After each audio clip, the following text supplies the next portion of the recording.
नमस्कार। आज हम बात करेंगे कि अगर आप सूरत से साड़ी खरीदने जा रहे हो, कुछ बातें हैं जो आपको ध्यान में रखनी है, नहीं तो बहुत तगड़ा नुकसान होगा। कोई भी जा रहा है, एक्स वाई जेड कोई भी आ रहा है। सबसे पहले तो आप ये समझ लो कि अगर आप साड़ी लेने जा रहे हो ना, इतनी दूर जा रहे हो, तो सिर्फ पैसे तैयार हैं या किसी की बात सुन ली और पहुंच गए, तो ये नहीं करना है। नंबर एक बात, सबसे पहली, अगर आपको नुकसान से बचना है तो ऑनलाइन तरीके से दुकानों के लिए या होलसेल में माल ख़रीदने के लिए नहीं होती हैं। ऑनलाइन वहाँ तक होती हैं जब आपको एक साड़ी चाहिए, चलो ठीक है मंगवा लिया, नहीं सही है तो कोई बात नहीं है ना।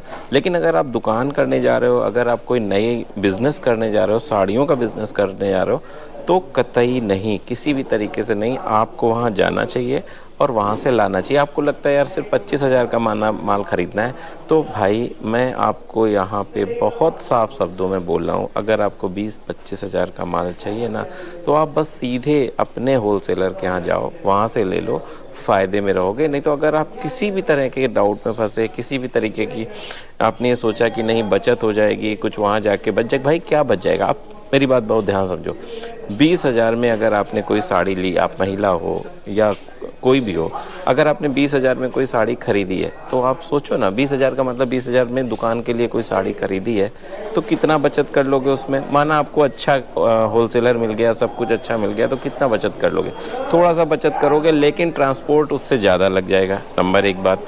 नंबर दूसरी बात, अगर कोई बात होती है थोड़ा बहुत कि यार कोई ख़राब चीज़ आ गई, कोई ऐसी चीज़ आ गई, तो आप कहाँ कहने जाओगे, नहीं कहोगे ना। लेकिन अगर यहीं पे आप लोकल में अपने परचेज़ किए होते, अगर लोकल में आप खरीदोगे, तो आप उसके पास जाओगे, क्योंकि आप नए हो, तो आप उसके पास जाओगे, बताओगे भाई ऐसा ऐसा है, और आप उसे चेंज कर लोगे, है ना बात।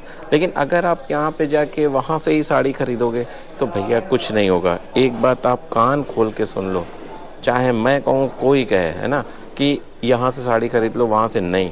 अगर आपको कम पैसे में साड़ी लेनी है, हाँ ट्रायल करना है आपको ज़्यादा कुछ, तो आप जाओ, जाके वहाँ समझो, देखो और फिर लो। नंबर दूसरा, गलती कतई नहीं करनी है अगर सूरत आप जा रहे हो।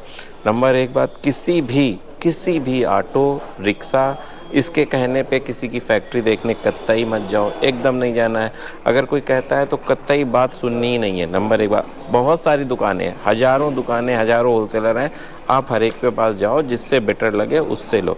कतई ये नहीं करना है कि भाई उसने कहा कि मेरे साथ चलो, मेरे फूफा की फैक्ट्री है, मेरे दादा की फैक्ट्री है। भाई अगर दादा फूफा की फैक्ट्री है ना, तो आप ऑटो क्यों चला रहे हो। नंबर एक बात। दूसरी चीज़, कोई भी दुकानदार, कोई भी आपका होटल वाला, कोई भी कहता है, या आप बाहर निकलोगे ना तो दलाल मिल जाएंगे, चलो फैक्ट्री से माल दिला देते हैं, चलो, भाई नहीं, है ना। अगर आपको, पहले तो मैंने कहा कि अगर छोटी पूंजी है तो कतई जाने की ज़रूरत ही नहीं है, अपने होलसेलर से माल खरीद के उसको बेचो। दूसरी बात, अगर आप चले गए हो, आपकी थोड़ा सा ज़्यादा पूंजी है, तो किसी भी दलाल के चक्कर में नहीं पड़ना है। 2-4-5 दिन आपको लगा, पहले तो मैं कहता हूँ हमेशा कि अगर आप बैचलर हो, अगर आप ऐसे हो कि आप 5-6 महीने रह सकते हो, तो वहाँ रह के नौकरी करो, वहाँ रह के नौकरी करने के बाद आप बिज़नेस करो। फिर भी अगर आपको लगता है कि नहीं इतना टाइम नहीं है, मुझे बहुत जल्दी है और ये है वो है, तो भी आप 2-4 दिन तो वहाँ पे स्टे करो, देखो कहाँ क्या मिल रहा है, कैसा क्या रेट है। एक चीज़, चौथी बात जो मैं आपको कहना चाह रहा हूँ, अगर आप जा रहे हो, अगर आप कुछ ऐसा करने जा रहे हो ना, सामान लेने जा रहे हो, तो डायरेक्ट मत चले जाना। सबसे पहले अपने क्षेत्र के होलसेल मार्केट में जाओ, अपने क्षेत्र की मार्केट में जाओ, वहाँ देखो कि कौन सा प्रोडक्ट आपकी टेस्ट का है।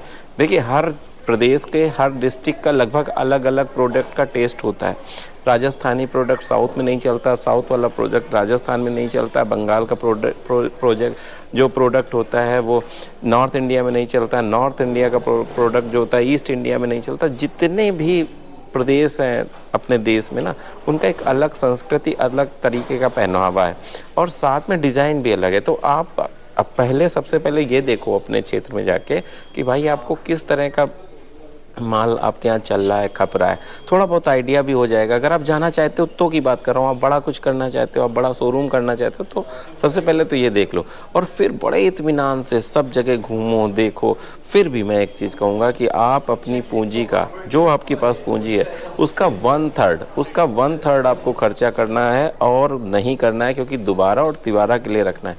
ऐसा नहीं कुछ लाए हो, कुछ लग रहा है कि यार ये चीज़ और होती, जब ले आओगे ना तब समझ में आएगा यार ये चीज़ और होती है। भाई मैं सिर्फ इसलिए वीडियो बनाता हूँ ताकि आपका भला हो, आप सही से समझो। बहुत सारे लोगों का नुकसान होता है, इसलिए मैं चाहता हूँ कि एक ऐसा मतलब मैं वीडियो बनाऊँ ताकि आप लोगों का भला हो, है ना? मैं कतई आपका नुकसान नहीं चाहता हूँ। मैं कुछ वीडियोज़ आएँगे आगे, अभी सूरत के आएँगे या मुंबई के आएँगे, तो मैं वहाँ जाके क्या देख रहा हूँ? मैं ये दिखाना चाह रहा हूँ कि स्टेशन से आप सूरत तक कैसे जाओगे, हैं? किसी होलसेलर के पास अगर गया तो मुझे जाना इसलिए पड़ रहा है क्योंकि मुझे आपको वो चीज़ें दिखानी है। लेकिन हमेशा अवेयर रहो, कोई भी कितना भी कहे आपको ऑनलाइन कपड़ा नहीं खरीदना। अब क्यों नहीं खरीदना है? उसके पीछे का लॉजिक है भाई, कैमरे में कलर कुछ का कुछ दिखता है। आप कपड़े में आप क्या देखते हो? सबसे ज़्यादा कपड़े में अगर कोई चीज़ है, कलर नहीं होता है। सबसे ज़्यादा अगर कोई कपड़े में चीज़ होती है तो वो कपड़े की क्वालिटी होती है, जो ऑनलाइन नहीं दिख सकती मेरे दोस्तों। बहुत सारे लोग कमेंट्स करते हैं कि सर मैंने ऐसे कपड़ा लिया तो मेरे 25,000 फँस गए, मेरे 40,000 फँस गए, मेरे 1 लाख फँस गए। अगर ऑनलाइन करोगे तो फिर महिलाएं बहुत करती हैं, उन्हें लगता है कि जाने की ज़रूरत नहीं है, ले लेंगे, पड़ोस में भेज देंगे। यहाँ कोई नहीं खरीदता है दोस्त, एक बात मान लो, कोई नहीं खरीदता है। अगर आपको काम करना है, अगर आपको जेन्युइन बिजनेस करना है तो एकदम सीधी बात समझ लो कि आपको जाना ही चाहिए।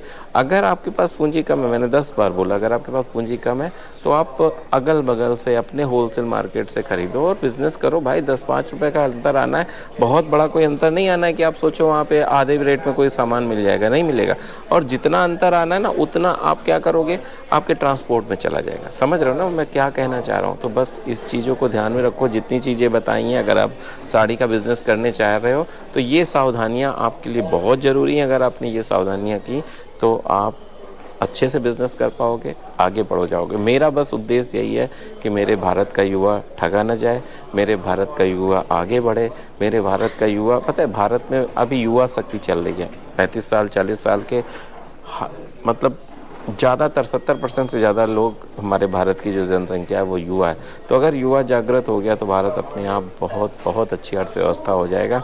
दूसरी चीज़ मेरी नज़र में हमेशा ये रहता है, मैं बार बार कहता हूँ, आज फिर कहूँगा कि सबसे बड़ा दान मेरी नज़र में अगर कोई है कि वो कि उसे सही सलाह दे देना, रोज़गार की सही सलाह दे देना। बस इतना ही कहना था।